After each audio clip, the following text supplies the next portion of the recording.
इसी कंपनी में डल्सको में ही काम करते हैं और इन्हें अपनी ही कंपनी में फ्राइडे की ऑफ नहीं मिल रही थी, जबकि हम इनके पास आ चुके हैं।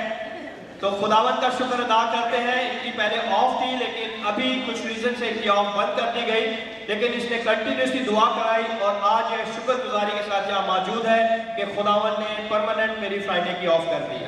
जोरदार तालियां बजाएं इसके नाम पे।